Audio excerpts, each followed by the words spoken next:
Halo semua, welcome to Popcorn Podcast Kronis bersama saya Rifa Satridura Harja and I'll be hosting this podcast today. Hari ini kita sudah kedatangan tamu yang sangat spesial, terutama di podcast Popcorn kita.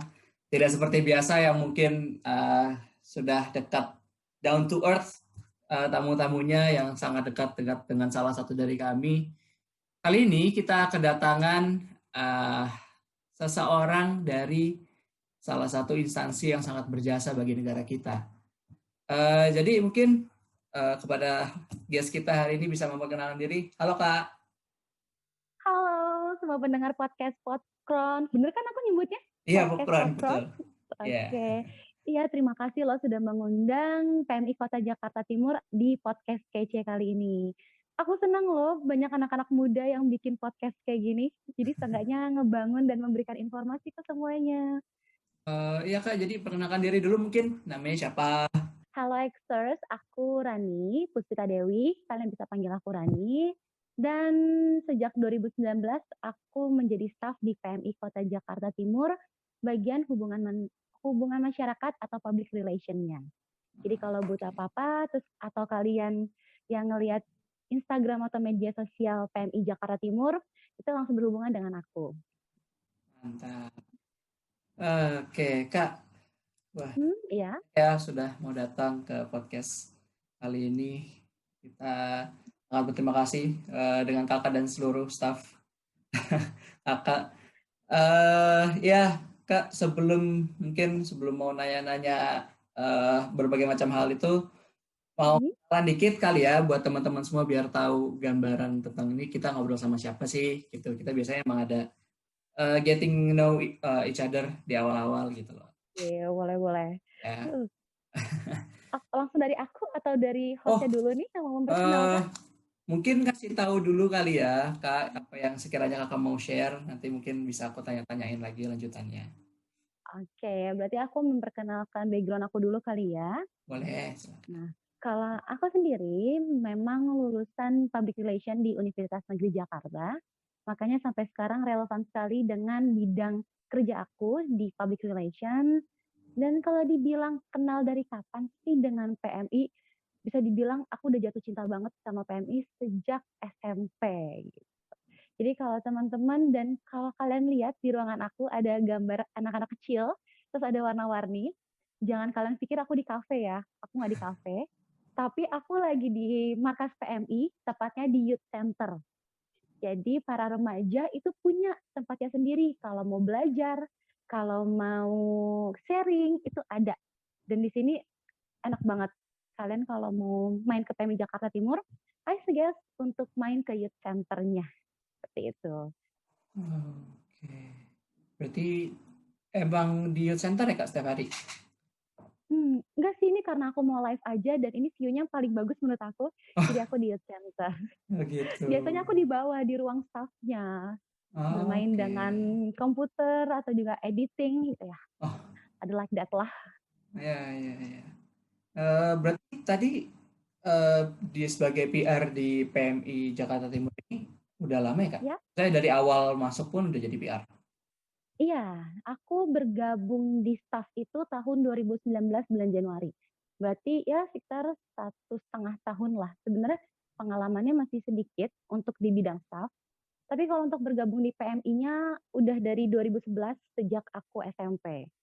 Jadi bisa dibilang aku udah mulai mengenal dari aku kecil. SMP aku PMR, SMA-nya aku PMR. Waktu kuliah kita ada namanya KSR, Korps Sukarela. Aku gabung di PMI Jakarta Timur.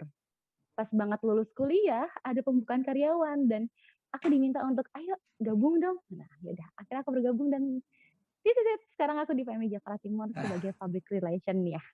Keren ya. Enak ya Kak kerja sesuai dengan passion dan minat ya.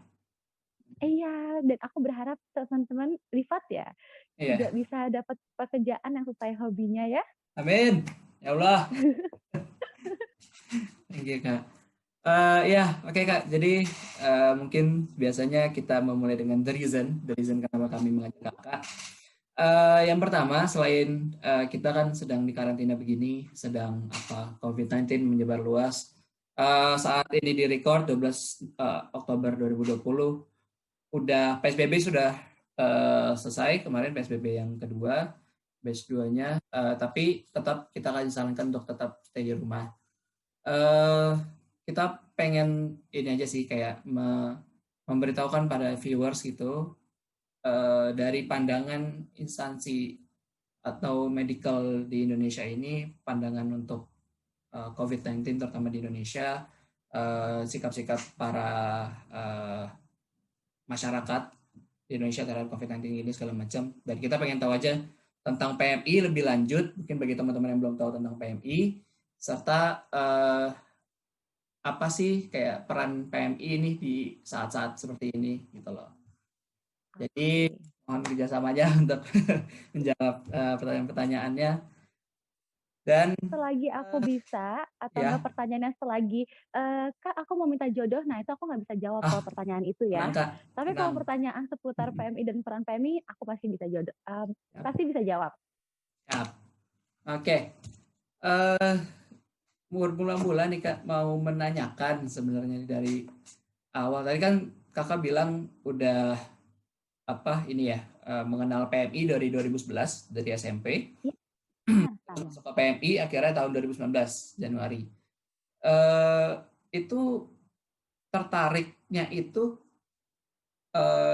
maksudnya kan tadi SMP PMR, SMA Mm-mm. dan lain-lain. Itu emang tertarik aja inisiatif sendiri pada awalnya, atau waktu pertama kali di SMP itu diajak teman untuk ikut PMR gitu? Oke, to be honest nih ya, aku itu waktu SD jadi salah satu bagian dokter kecil. Nah, pada saat itu aku pakai kayak jas dokter dan aku ngerasa aku pinginnya jadi dokter, keren loh pakai jas. Pas masuk SMP, aku ngelihat ada ekstrakurikuler PMR, Palang Merah Remaja. Aku yakin di sekolah teman-teman, khususnya di Jakarta Timur, pasti ada PMR kan? Ya. Nah, dari situ aku gabung PMR karena kemauan aku sendiri. Pada saat SMP aku ingin jadi dokter. Gitu. Akhirnya aku aktif, sempat menjadi delegasi Jakarta Timur untuk lomba tingkat nasional waktu SMP. Nah, aku ngerasa kayak feeling aku udah di sini nih gitu. Aku udah suka, aku udah cinta. Akhirnya aku gabung sampai SMA. Pas SMA aku mulai sadar bahwa kapasitas diriku bukan menjadi dokter gitu. Akhirnya aku berubah haluan mengambil jurusan IPS dan sampai sekarang aku sesuai, aku di public relation-nya. Jadi sebenarnya kalau ditanya kemauan sendiri atau diajak orang, itu pure kemauan aku sendiri. Bergabung di PMR sampai akhirnya sekarang aku menjadi staff di PMI. Seperti itu. Keren. Berarti kalau jadi waktu masuk PMI pun juga ya, mau ada ajakan, mau ada ajakan ataupun enggak ya, emang pengen sendiri aja masuk PMI gitu waktu ada. Bener banget. Bahkan Ya. kalau kalian nih nanti udah lulus SMA, udah 17 tahun ke atas, ada rekrutmen yang namanya KSR, Korps Sukarela. Nah, di setiap kampus itu ada. Contohnya KSR Unit UNJ, KSR Unit STIS, Unsurya, itu mereka punya Korps Sukarelawan sendiri. Nah, di Markas, di PMI Kota Jakarta Timur juga ada. Memang dari zaman SMP, aku kan udah kenalnya dengan lingkungan tingkat kota di PMI, KSR PMI Unit Markasnya. Aku ditarik sama waktu itu sama di UNJ, seperti, ayo dong gabung aja ke UNJ gitu, KSR Unit UNJ. Tapi karena aku udah merasa, tadi seperti aku bilang, aku udah cinta banget sama markas, akhirnya aku langsung daftarnya ke KSR markas kotanya. Oh, langsung ke partai langsung ya. Oh, oke. Ya benar. Oh ya, tadi ngomong-ngomong soal markasnya Kak. Tadi kan Iya, markasnya Youth Center ya tadi namanya. Sebutannya Youth Center. Center ini di sepertinya mana sih aku Kak? akan jelaskan dulu ya. Hmm? Jadi kalau markasnya itu ada markas PMI Kota Jakarta Timur, itu di Jalan I Gusti Ngurah Rai, Klender, Duren Sawit. Kalau teman-teman tahu makanan pancong, deket banget dari situ, jalan kaki juga nyampe.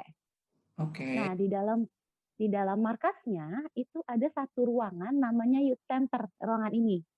Gitu. Jadi Youth Center itu di dalam markas PMI. Jadi namanya tetap markas PMI, Youth Center itu tempat remaja untuk ngumpul bareng, sharing, dan juga cerita-cerita atau konsultasi. Berarti anyone allowed to go there ya Kak? Siapapun boleh Yes, ke sana. yes. Maupun kamu remaja atau orang dewasa pun, kalau mau belajar, apalagi seputar hak KSR, hak kesehatan seksual reproduksi, itu bisa main aja ke sini. Mau perempuan atau laki-laki, kalian bebas karena mempunyai hak yang sama. Di situ ada berapa staff sih Kak untuk yang menjaga youth center nih, terutama ke youth centernya sendiri ya? Oke, kalau di youth center ada 6 orang, karena ini kan masuknya program ya. Ada 6 orang, tapi kalau di PMI-nya sendiri, kita ada 21 orang untuk staff. Oh, Karena kan kalau PMI yang di Jalan I Gusti Ngurah Rai, ini tingkatnya kota Jakarta Timur. Nah, kalau kalian main nih ke daerah Salemba, itu ada Provinsi DKI Jakarta. Kalau main lagi ke Gatot Subroto, itu ada PMI tingkat pusat. Jadi kita punya tingkatannya. Nah, kalau di Indonesia, staf yang paling banyak tingkat kota itu memang di Jakarta Timur. Mungkin ada yang mikir, wah cuma 21 orang ya? Tapi itu udah termasuk banyak. Karena ada di kota di salah satu Kalimantan, dia stafnya cuma berdua doang. Mengurusi segala sesuatu bencana. Nah, makanya PM itu butuh relawan-relawan yang langsung turun ke lapangan. ya. Keren. Emang berarti sebenarnya berguna banget ya Kak. Ada nggak sih testimoni yang sekiranya yang paling Kakak ingat testimoni tentang youth center gitu? Ada nggak? Kira-kira? Testimoni tentang youth center, kalau dibilang ada, jawabannya banyak. Oh, karena youth center itu kan nggak cuman buka ruangan aja, tapi kita nerima konsultasi dari Instagram juga. Jadi kalau oke. teman-teman remaja ada yang mau curhat, ada yang mau cerita, tapi bingung nih mau kemana, tinggal cari aja Instagram @youthcenterPMI-Jaktim. Kalian bisa cerita di situ, kalian bisa ya curhat tentang, kak aku baru putus nih sama pacar, gitu. Atau enggak, kak aku ada masalah dengan badan aku, gitu. Biasa kita akan buka sesi konseling di Instagram. Kalau mau langsung juga nggak apa-apa, tapi karena sekarang lagi pandemi, kita membatasi. Tidak boleh dulu ke sini. Tapi kalau pandemi ini sudah berlalu, silahkan, kita terbuka banget menerima teman-teman remaja semuanya. Kapan berarti boleh ya Kak saya ke sana ya sama teman-teman nih. Ini boleh banget loh. Jadi relawannya juga boleh. Wah, berat ya. Tapi sebenarnya seneng nggak sih Kak jadi relawan gitu? Kan Kakak juga pertama kali kan relawan juga tuh. Nggak sih? Dibilang senang atau enggak, jawabannya banget gitu loh. Banget. Karena aku mendedikasi diri aku dari hari Senin sampai Jumat itu untuk di kampus. Karena aku kan ada beberapa kesibukan juga dan memegang beberapa amanah di kampus. Ya. Sabtu Minggu aku dedikasikan diri aku untuk ke PMI. Jadi aku kegiatan semuanya di PMI dan aku ngerasa aku bisa ketemu orang lain dan aku bisa membantu orang lain. Makanya dibilang senang nggak? Aku senang banget di sini. Jadi kalau mungkin para pendengar yang mempunyai jiwa kemanusiaan yang tinggi, I suggest untuk join bareng KSR. Kalau kalian ada dimanapun, coba aja cari PMI terdekat, ikut gabung. Jadi bagi para hacker semua kalau gitu bisa banget karena Indonesia bahkan kalau saya pikir ya Indonesia sangat membutuhkan semua relawan yang ada yang bisa digunakan bisa bekerja sama untuk terutama youth center itu juga ya Kak. Ya, benar sekali. Bagaimana aspek. Oke, jadi ngomong-ngomong soal PMI nih Kak. Kalau uh, hampir hampir sebulan yang lalu 11 September itu kan dirayakan sebagai Hari PMI, ya kan? Hari PMI. Benar sekali. Nah, uh, kan kalau COVID begini kan kita semua di rumah ya, Kak. Berarti kerja kepada staff juga kerja di rumah kah atau uh, ada di kantor juga? Oke, kalau di Jakarta Timur kita membuat jadwal. Jadi 50%-nya WFH atau kerja dari rumah, 50%-nya WFO. Jadi secara bergantian. Supaya kapasitas di dalam ruangannya nggak penuh. Jadi ya satu hari itu pasti ada 10 atau enggak 11 orang yang kerja dari kantor, sisanya dari rumah. Oh gitu. Nah, kayak gitu. Kalau di ini nggak mungkin ngomongin tentang di PMI Jakarta Timur sendiri dulu ya. Ya, Eh, boleh. Waktu 17 September kemarin tuh ngerayain sesuatu nggak untuk hari PMI? Atau ngelakuin sesuatu nggak waktu hari PMI itu? Pasti dong. Kan nama juga Hari Palang Merah Indonesia, masa kita nggak merayakan gitu. Ibaratnya Hmm. kita lagi ulang tahun, kok nggak ada yang ngucapin atau nggak ngerayain apapun gitu. Kalau untuk PMI Jakarta Timur sendiri, kita mengadakan acara, pasti kita ramaikan, tapi tetap mengikuti protokol kesehatan, yaitu dengan cara membuat webinar melalui aplikasi Zoom. Oh Dan gitu. dari ini kita secret aja buat privat dan Oh pendengar, boleh boleh. Ya. kalau acara ini sebenarnya baru Jakarta Timur doang kemarin yang ngelakuin. Jadi waktu tanggal 17 Agustus, hanya Jakarta Timur yang melakukan webinar, sedangkan kota lain enggak. Ini rahasia Oh, ya, jangan dibocorin. oh siap siap siap. Dit, edit this out man. Edit Enggak, this out. Ya. maksud aku ini rahasia antara aku, Ripat, dan para Oh pendengar. Jadi nggak perlu diedit kok. siap. Dit, kerjaan berkurang Dit. Mantap. Berarti, Siap. berarti Hmm. emang ini ya, emang eh, pasti merayakan lah ya setiap tahunnya. Nggak pernah Iya, pasti merayakan. tahun pun. Hmm. Dan Kalaupun pas relawan banget juga ikut. karena sekarang ini lagi masanya pandemi, dan sebenarnya karena melihat kebutuhan, di mana banyak banget nakes atau enggak perawat atau dokter, dia kan lebih berfokus sama korban-korban atau enggak pasien di rumah sakit atau di Wisma Atlet yang menangani COVID. Nah, PMI Jakarta Timur waktu 17 September kemarin Ya. memberikan edukasi seputar pertolongan pertama pada saat pandemi untuk keluarga. Jadi kita kasih buat seluruh masyarakat, seluruh relawan se-Indonesia. Jadi apa sih yang harus dilakukan jika ada kecelakaan kecil? Kecelakaan itu bukan hanya kecelakaan mobil ya, tapi bisa aja di rumah jatuh dari tangga, nah terus atau enggak anaknya nyungsep terus berdarah gitu, atau enggak megang panci kepanasan. Terus juga kita sebut kecelakaan kan. Nah, para ibu, ayah atau enggak teman-teman semua nih remaja tahu apa yang harus dilakukan. Jadi nggak perlu bergantung sama aku harus ke rumah sakit, tapi lagi COVID, nanti aku kena. Nah, gitu. Jadi kita kasih webinar seputar itu. Semacam sosialisasi gitu ya, berarti.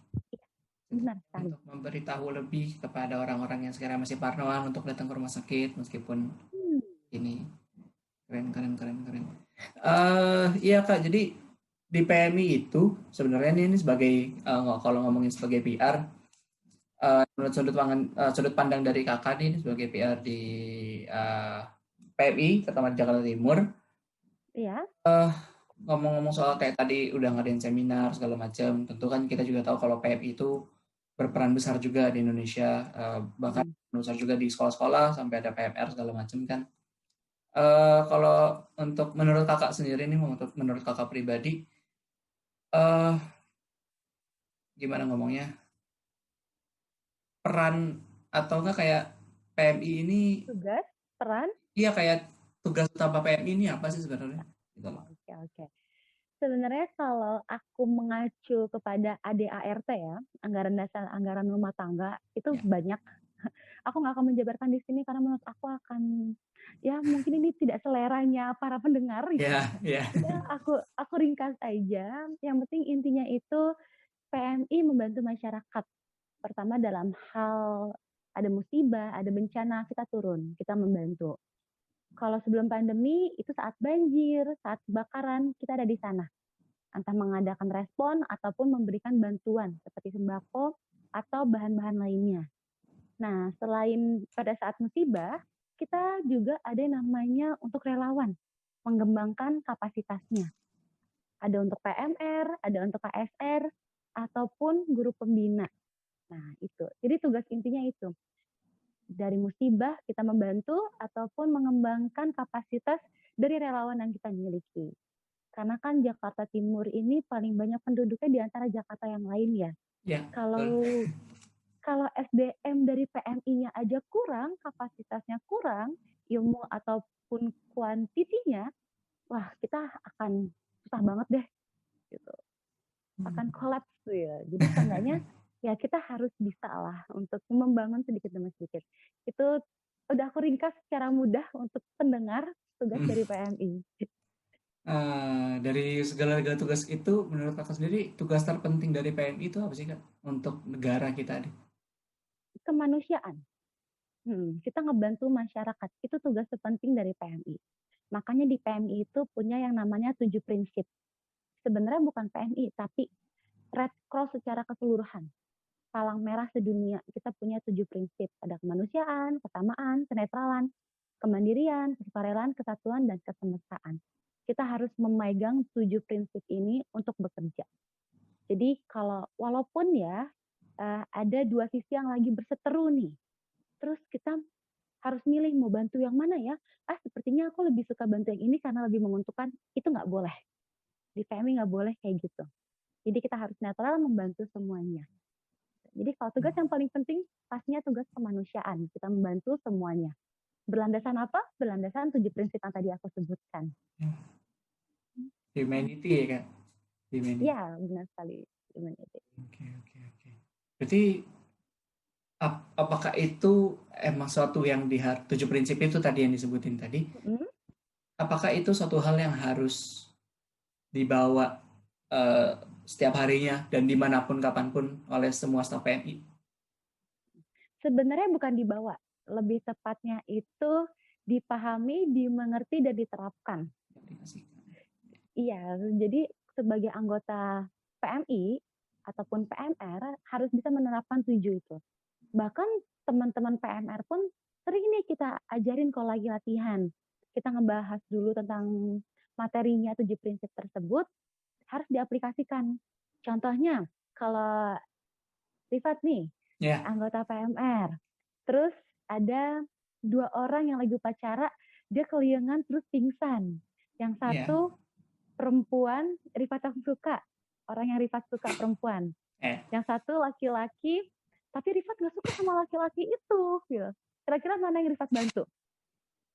Wah, kalau ditanya saya, nah, kalau menurut saya, yang pastinya tentunya dengan semua pemikiran profesionalitas dan juga ya pengen ada humanity juga lah, masih menunjukkan humanity. Sebenarnya ditolong dong kak. Ya, itu dia. Itu yang kita terapkan ke semuanya. Jadi bukan dibawa, tapi kita harus bisa menerapkan materinya dan kita implementasikannya. Makanya kalau memang ada anak PMR, sejak dini kita udah, ayo kalian harus menerapkan 7 prinsip tersebut. Gitu. Menerapkan humanity sejak dini juga ya kak berarti. Benar banget. Sebenarnya kak, untuk ini mungkin agak jauh juga nih dengan PMI tentang humanity. Ya, boleh. Pengen nanya, mungkin keseharian kakak, mungkin kita ngomong sebelum pandemi kali ya tentang humanity.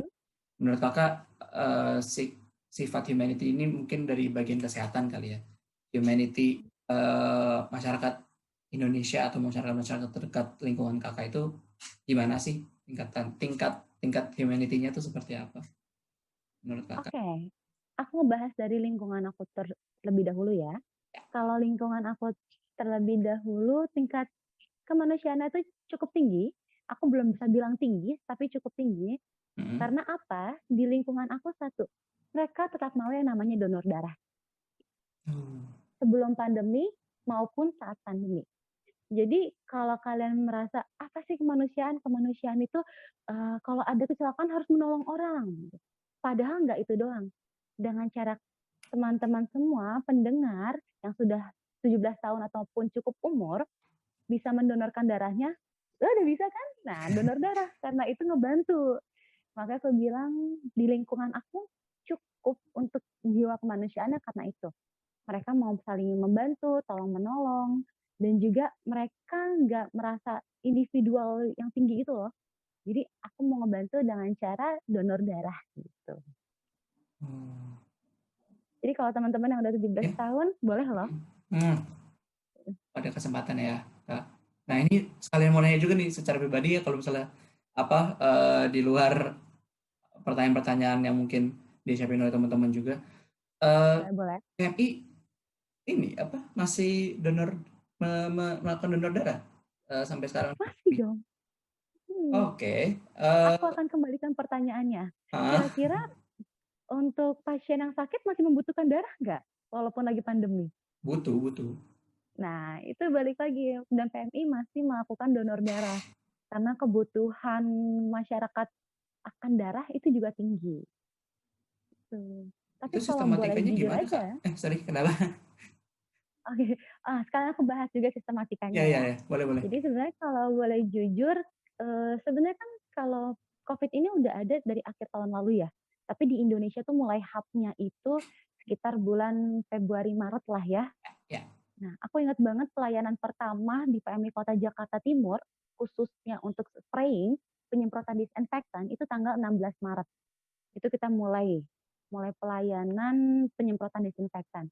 Nah, dari tanggal 16 Maret, itu kebutuhan darah masih meningkat. Tapi nggak ada yang donor darah. Sempet kan aku bagian medsos sering update masalah stok darah. Aku sempat nanya, dalam waktu 5 hari berturut-turut, itu tidak ada yang donor darah. Tapi permintaan banyak banget yang masuk. Nah, seperti itu. Nah, kalau ngebahas sistematikanya, PMI Jakarta Timur dari awal itu sudah menerapkan protokol kesehatan. Contohnya kalau sekarang teman-teman nih, remaja, atau nggak pendengar yang mau ke Jakarta Timur dan donor darah, yang pertama itu harus masuk bilik disinfektan terlebih dahulu. Jadi bilik kita tuh nggak disemprot, tapi pakai sinar UV. Kita kerjasama dengan PT JIP, jadi kita dapat sumbangan. Terima kasih PT JIP kan, memberikan sumbangan biliknya itu, jadi masuk akan didisinfektan terlebih dahulu pakai sinar UV. Setelah itu cuci tangan. Nah, yang pastinya nggak pakai masker, jadi harus selalu pakai masker. Di form itu yang pertama harus ngisi data, ada formulirnya. Nah, itu juga dijelaskan kayak apakah Anda batuk, apakah Anda keluar negeri atau keluar kota, semuanya di tracking. Setelah isi formulir, kalian akan dicek HB-nya, berat badan, jika lolos, akan ada pengecekan dokter. Nah, kalau kata dokter, kamu boleh kok donor, kesehatan kamu bagus gitu. Nah, baru donor darah gitu. Jadi untuk sistematikanya aman buat teman-teman semuanya, jadi jangan khawatir karena ada pengecekan dari HB, berat badan, pengecekan dokter maupun langsung donor darah. Nah, setelah donor darah pun darahnya akan dicek lagi, nggak langsung dikasih ke korban ataupun pasien yang membutuhkan. Pengecekan lab kalau darahnya lolos uji gitu, boleh dipakai. Kalau enggak ya akan dibuang darahnya. Oke. Tapi berarti nothing goes to waste sebenarnya kayak karena kan tergantung sikon juga dong darahnya ya. Iya sih benar. Tapi kalau kemungkinan ya, kalau dia udah lulus dari pengecekan dokter ataupun HB, akan dipakai darahnya. Tergantung aja apakah si pendonor ini punya HIV, punya AIDS, atau punya penyakit lainnya yang bisa survive di dalam darah. Nah, darah itu nggak akan dipakai. Kalau nggak ada penyakit tersebut, aman. Darahnya bisa digunakan. Jadi buat teman-teman jangan lupa untuk donor darah jika kalian memang sudah jatuhnya eligible atau sudah bisa untuk donor darah karena setiap harinya banyak banget orang yang butuh darah ya Kak, donor dari kita. Banyak banget. Oke, oke. Nah Kak, selain donor darah nih di PMI itu peran PMI ini peran PMI selama di COVID ini apa sih selain donor darah tadi itu?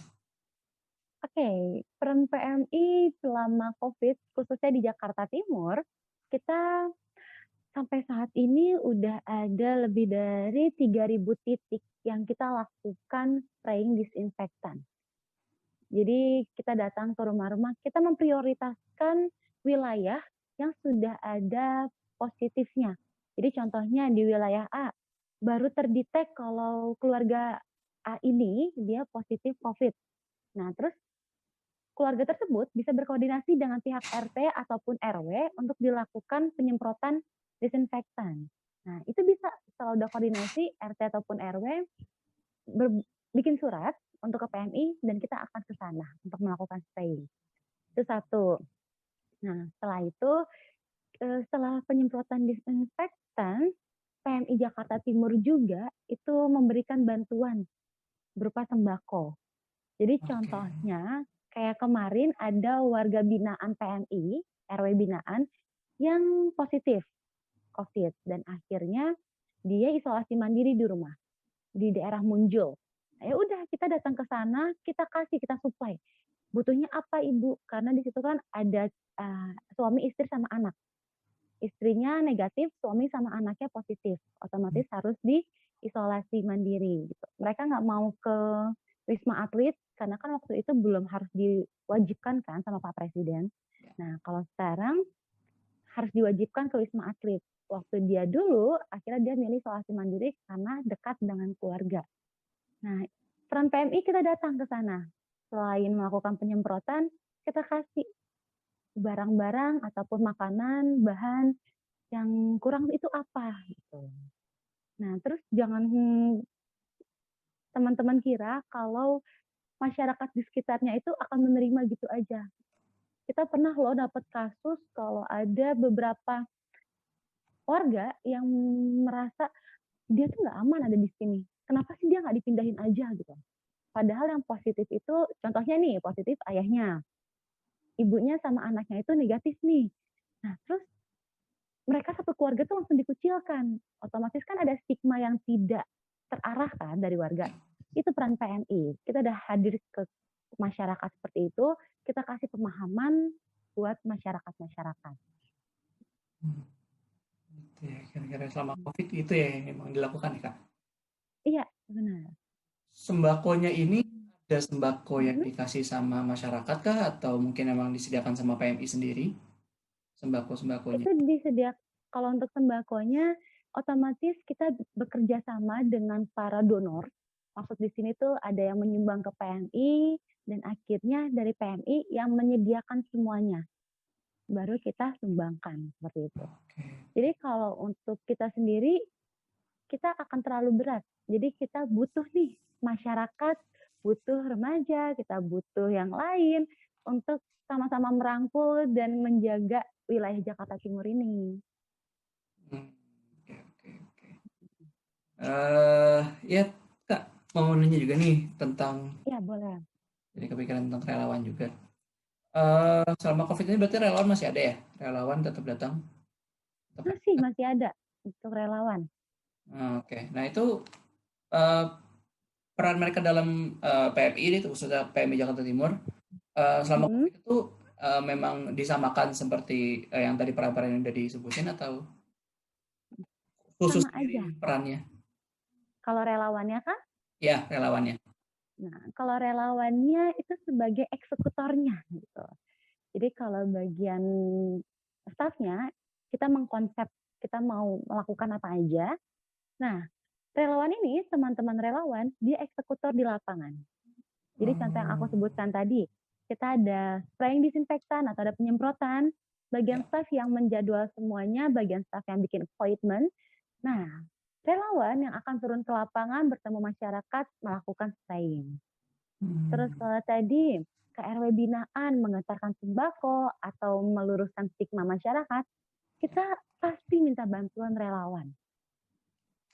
Karena kan kita juga butuh nih SDM-SDM yang bisa membantu. Dengan satu relawan aja sudah kita pegang, sudah kita berikan edukasi, satu orang ini bisa memberikan edukasi ke keluarganya. Udah dapat nih 4 orang kan. Gitu. Kalau di PMI Jakarta Timur ada contohnya 50 relawan, berarti udah ada 50 keluarga yang teredukasi. Makanya kita butuh banget yang namanya peran relawan di sini. Oke, berarti masih berjalan. Berarti, nah, mumpung masih ngomongin soal relawan, Iya, boleh. Apa tuh? Ini kita tertarik banget ya Rifa sama relawan. ya, Aku tunggu loh kalau Jakarta Timur buka. nah itu tuh makanya yang sekalian mau nanya nih Kak, mungkin untuk pengetahuan para exers juga nih, kalau mau jadi relawan tuh syaratnya apa sih Kak, ketentuannya apa sih Kak, apa yang harus kita lakuin untuk jadi relawan? Oke, sebenarnya kalau di Jakarta Timur setiap tahun itu buka pendaftaran relawan. Tapi pas banget lagi masa pandemi kita close untuk tahun ini. Jadi kalau keadaan udah memungkinkan, kita akan buka di tahun depan. Untuk syaratnya sebenarnya ini nggak ribet-ribet kok. nggak perlu syarat yang kalian harus mikir banget atau syarat yang harus mengeluarkan budget banyak, sebenarnya enggak. Jadi yang penting kalian sudah 17 tahun atau lulus SMA, karena kalau masih SMA kan jatuhnya masih PMR ya, Ya. belum ke KSR. Yang penting 17 tahun sampai 35 tahun. Itu. Yang kedua, sehat jasmani dan sehat rohani. Dan yang ketiga, teman-teman bisa mengikuti pendidikan dan latihan sampai nanti dilantik. Udah, that's it. Cukup itu aja. Wah, jadi sebenarnya juga gampang banget ya Kak. Jadi untuk teman-teman yang mungkin udah sesuai dengan kriteria atau syarat-syarat jadi relawan, boleh banget ya untuk PMI sebagai relawan dan membantu masyarakat Indonesia. Sebenarnya tuh, Rick, kalau persyaratannya itu emang gampang. Aku yakin semuanya bisa. Ya. Tapi pada masa pelatihannya ini banyak banget yang gugur. Oh, oke. Karena aku sendiri aja pelatihan angkatan aku waktu 2015 terbilang paling cepat. Aku cuma 4 bulan. Tapi kalau senior aku itu ada yang 1 tahun, ada yang sampai 2 tahun. Nah, masa itu yang disebut seleksi alam. Ya. Banyak yang udah daftar, tiba-tiba keluar. Akhirnya yang daftar banyak, yang dilantik cuma beberapa. Itu permasalahannya. Ya. Berarti dari KSR itu, dari sebagai relawan, itu dilantik tuh maksudnya gimana Kak?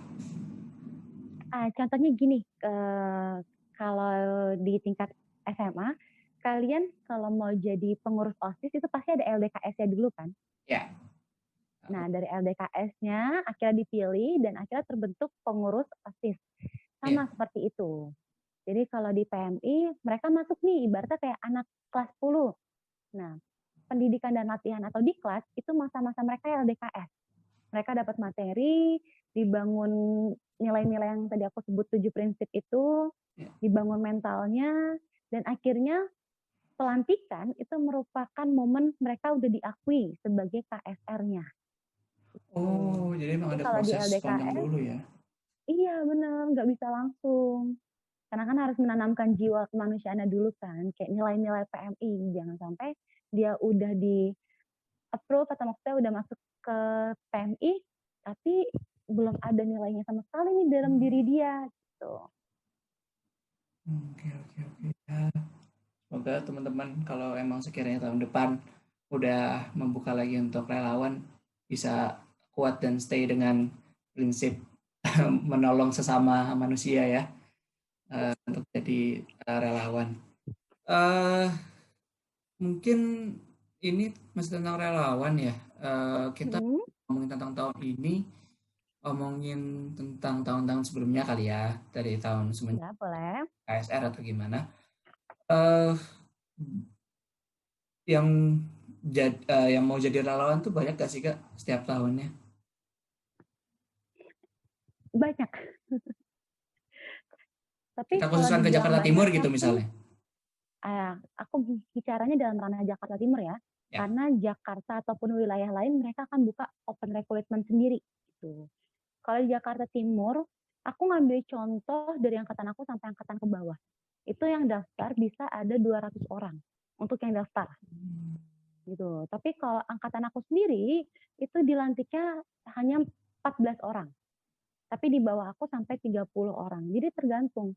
Kalau yang daftar sebenarnya banyak, tapi balik lagi kemauan mereka kuat atau enggak untuk menjalaninya. Tapi aku yakin sih kalau anak-anak zaman sekarang, apalagi punya kemauan tinggi, pasti bisa bertahan. Gitu. Karena kalau udah jadi relawan, banyak kok manfaatnya yang kalian dapetin. Kira-kira mungkin ini beda untuk setiap orang ya Kak, tapi kira-kira eh inti banget dari motivasi mereka pengen jadi relawan gitu-gitu, biasanya tanyain nggak sih atau disebutin nggak biasanya? Kayak masuk jadi untuk pengen jadi relawan tuh apa segala macam.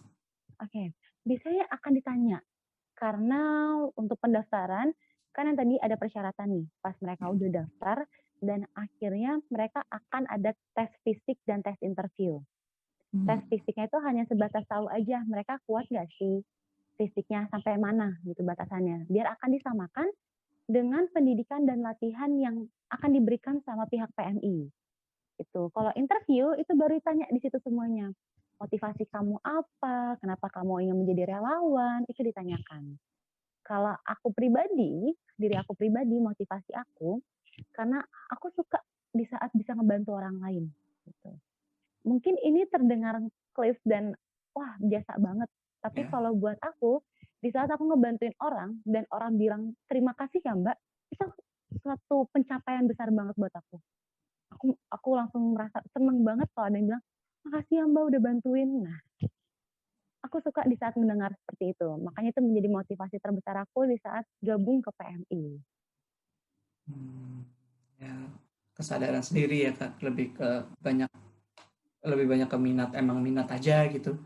Entah kenapa ada minat aja sendiri untuk jadi relawan gitu ya, tiba-tiba. Iya, benar. Ya, itu berarti dengan niat yang seperti itu membantu banget ya Kak, selama tadi diklat itu dan lain-lain itu membantu banget ya dengan prinsip dan tekad yang kayak gitu. Iya, benar.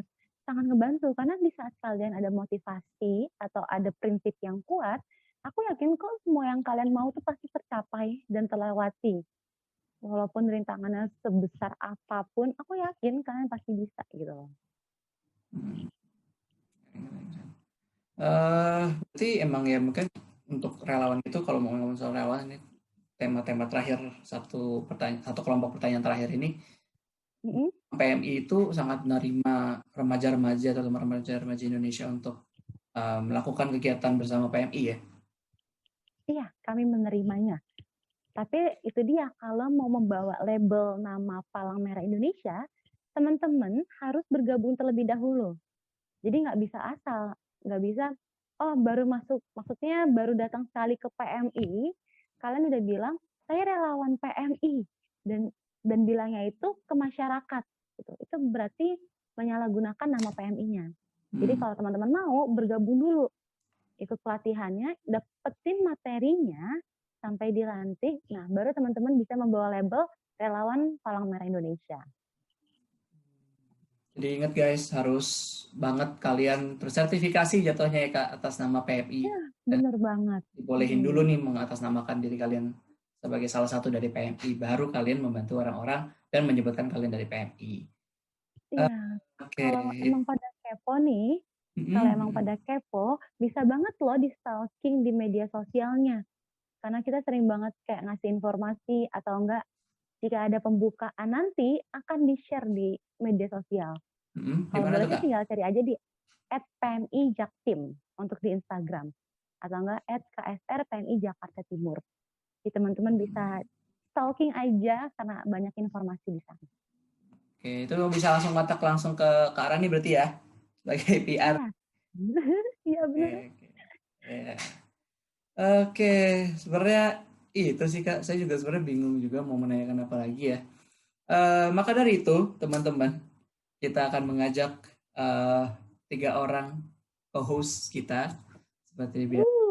Uh, Jadi boys, open your cameras. Let's ask Kak Rani some question from you. Oke, boleh. Dari materinya kan saya dengar tadi kan ya, PMI Jaktim di youth center-nya kan ya, itu terbuka kan ya Kak buat remaja, buat ya intinya terbuka buat semua gitu. Boleh, obviously you didn't hear us tadi. Nah, dengar mastiin. Nah, itu Kak, pertanyaan saya apa namanya ya? Itu pertama kali di establish itu sebelum Kakak datang atau setelah Kakak datang gitu ya Kak? Untuk youth center-nya? Apa kebijakan? Oke, kalau untuk youth center-nya itu sebenarnya udah dari tahun 98 itu udah ada Belum lahir. gitu. Jadi mungkin kalian belum pada lahir ya. Belum Aku Kak. pun di situ juga baru 1 tahun Belum. usianya. Jadi dari 98 udah ada, tapi perbedaannya belum ada ruangan seperti ini. Jadi kita punya cuma satu komunitas, satu tempat kayak untuk berkumpul, tapi nggak kayak gini sebagus ini. Nah, remaja-remaja yang lain bisa datang untuk berkonsultasi atau diskusi. Ini mulai tahun berapa ya? Kalau nggak salah sekitar tahun 2015, 2013, 2015 lah udah ada. Jadi di saat aku jadi relawan lulus kuliah, ini udah ada youth center, ruangan ini. Tapi kalau untuk youth centernya dari tahun 98 sudah ada. Ada lagi Pak Lalu Is? ada Kak. Itu kan ya, apa namanya? Tadi Kakak bilang ada hubungannya dengan konseling PMI itu ya. Itu jadi PMI itu bekerja sama dengan MGBK enggak itu Kak? Oke, sebenarnya PMI secara nggak berhubungan langsung, tapi kita merangkul guru-guru yang ada di MGBK. Contohnya ada salah satu guru dari SMP 138 yang menjadi binaan program. Jadi di PMI itu kita punya program juga, namanya program Dance for Life dan program Setara Semangat Dunia Remaja. Di mana guru-guru BK itu memberikan materi seputar HKSR, hak kesehatan seksual reproduksi kepada murid-muridnya. Nah, di situ kan ada beberapa guru-guru BK yang tergabung ke MGBK. Di situ kita bekerja samanya, kita rangkul. Jadi nggak langsung ke MGBK, tapi kita langsung merangkul ke sekolah-sekolahnya.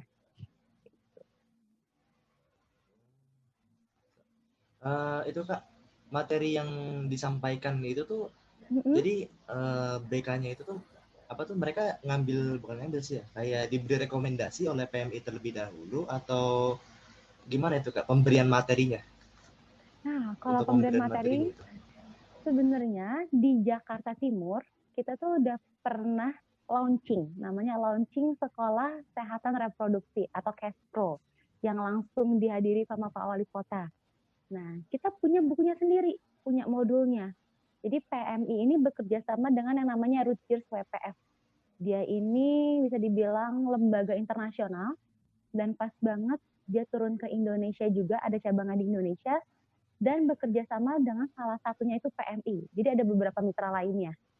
Nah, salah satunya PMI, dia mengeluarkan modulnya, dan modul ini yang PMI pakai untuk diberikan ke para guru-guru BK untuk mengajar materinya. Jadi bisa di-combine lah. Jadi kalau guru BK punya materi apa, A nih, oh PMI punya B, C. Oke, berarti di-combine materi A, B, C-nya. Lebih ke metode sih kalau dari PMI. Jadi seenggaknya para remaja nggak cuman dengerin aja nih dari gurunya, enggak. Jadi metodenya sangat beragam. Got that is. Iya. Sama satu lagi deh Kak. Boleh. Tertarik banget nih aku lihat. Aku seneng jadinya. Terinfeksi dari orang tua juga sih. Aku tunggu di relawan. Ayo lo, nggak datang dimarahin lo ntar. Ya kan. Kenapa satu lagi? Masih itu Kak, pertanyaan saya masih menyangkut materi Kak. Itu apa namanya ya? Materi yang disampaikan itu tuh buat kesehatan reproduksi itu emang khusus buat remaja doang ya? Emang ditekankan di situ ya? Iya, kalau aku bisa jawab, jawabannya enggak. Karena sejak dini, bukan remaja doang ya, tapi sejak dini itu perlu diterapkan materi tersebut. Kita nggak usah ngebahas atau berpikir yang macam-macam, yang paling inti aja tentang pubertas. Kira-kira teman-teman remaja khususnya untuk anak SD, anak SMP, kebingungan nggak kalau tiba-tiba dia malam-malam tidur terus mimpi? Mimpinya tentang apa sih gitu. Jadi seenggaknya mereka tersadarkan terlebih dahulu, teredukasi. Oh, berarti mimpi yang aku dapatkan kemarin itu salah satu proses pubertas aku. Aku udah mimpi basah. Itu untuk laki-laki. Tapi kalau untuk perempuan, mereka nggak akan kaget tiba-tiba keluar darah nih. Oh, rupanya dia itu mengalami menstruasi gitu. Jadi memang sejak dini itu perlu diterapkan. Seenggaknya tentang pubertas terlebih dahulu. Apa sih yang terjadi dengan diri dia gitu. Kenapa semakin dewasa bentuk tubuhnya juga semakin berbeda gitu. Dan para remaja harus tahu batasannya nih. Jangan sampai aku percaya dengan dia. Jadi dia boleh kok megang badan aku. Nah, kan itu merupakan hal yang harus dijaga ya, khususnya untuk anak-anak sejak dini. Makanya itu perlu. Oke. Ada lagi mungkin pertanyaan? Nah, itu aja dari saya. Udah. Oke, lanjut kalau gitu. Raihan? So because Raihan having a little bit of trouble, aku akan nanya pertanyaan ke kakak. Jadi pertanyaan dari Raihan, Kak.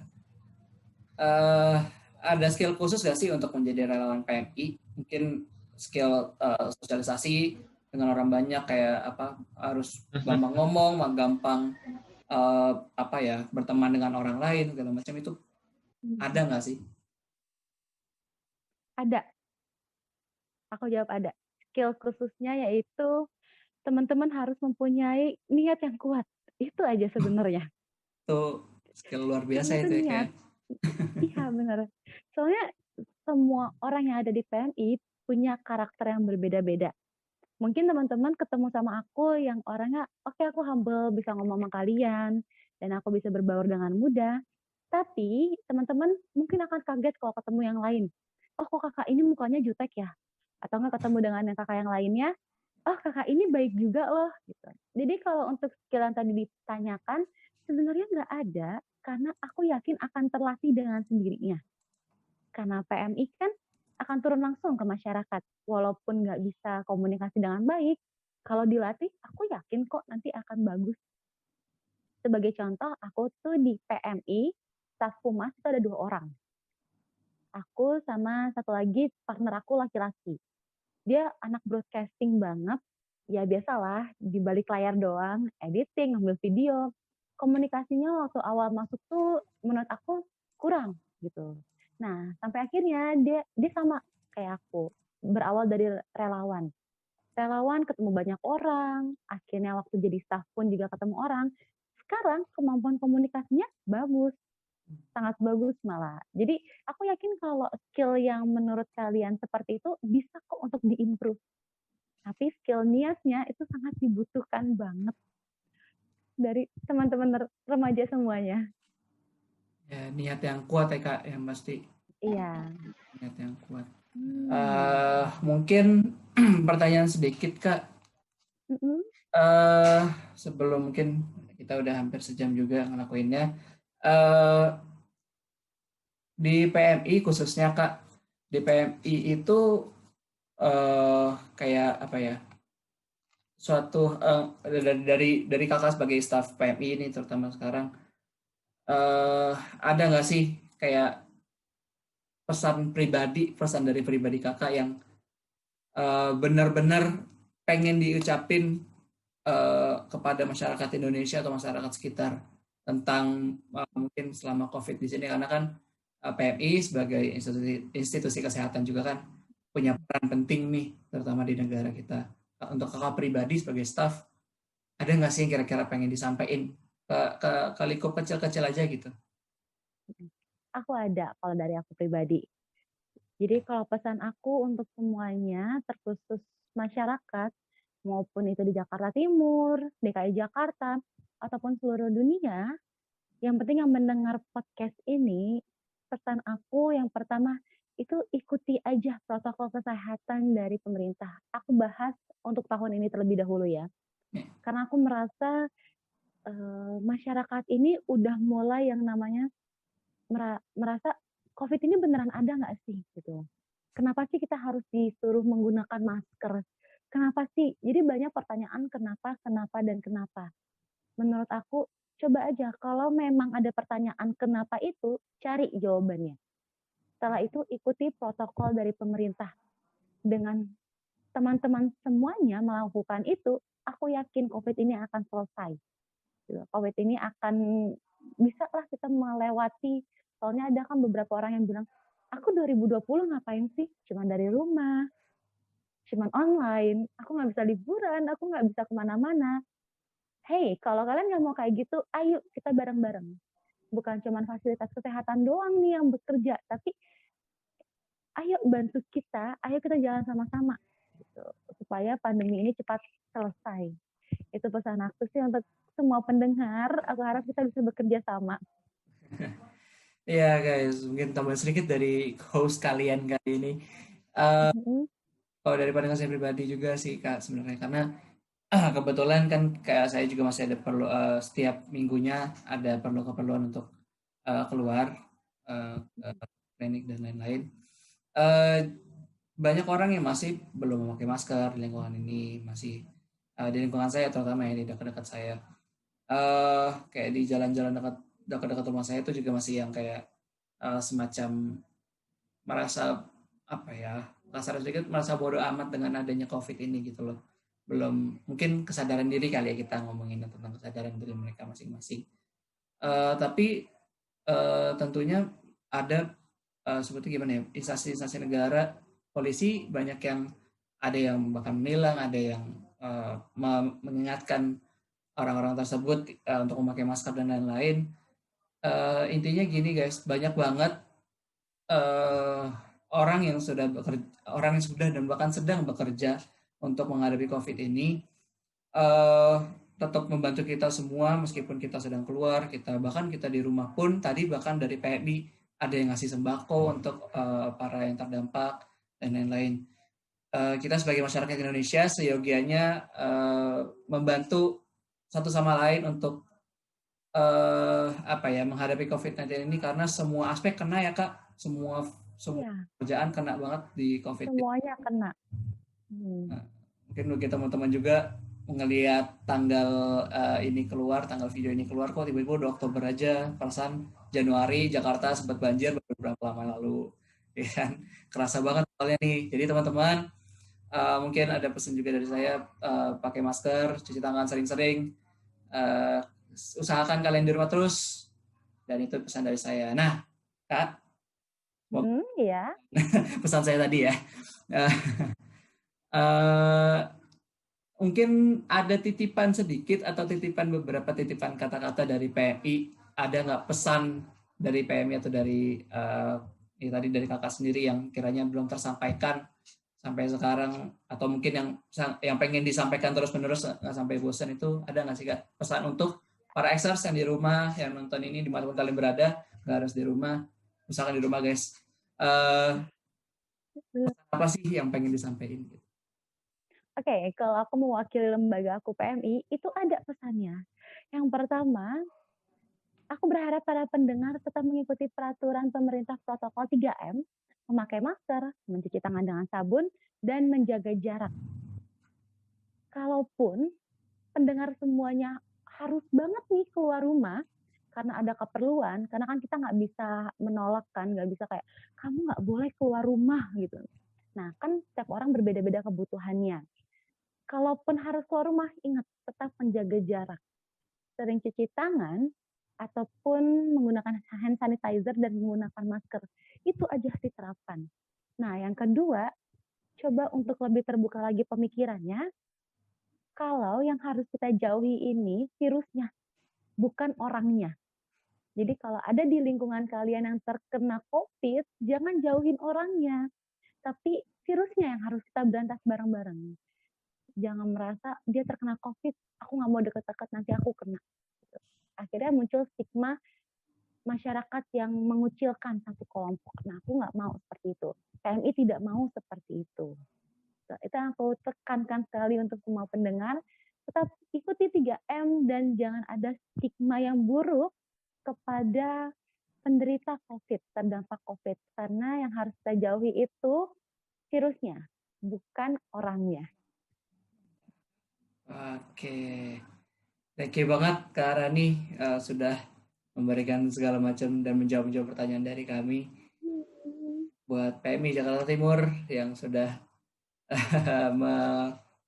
merencanakan ini semua, kita juga thank you Faiz as our public relation kali ini sudah menghubungi PMI. Ya sekali lagi thank you banget Kak Rani udah menemani kita hari ini selama kurang tahu sejaman lah ya kita podcast ini. Aku ada bahasan sedikit, boleh? Ya, boleh banget.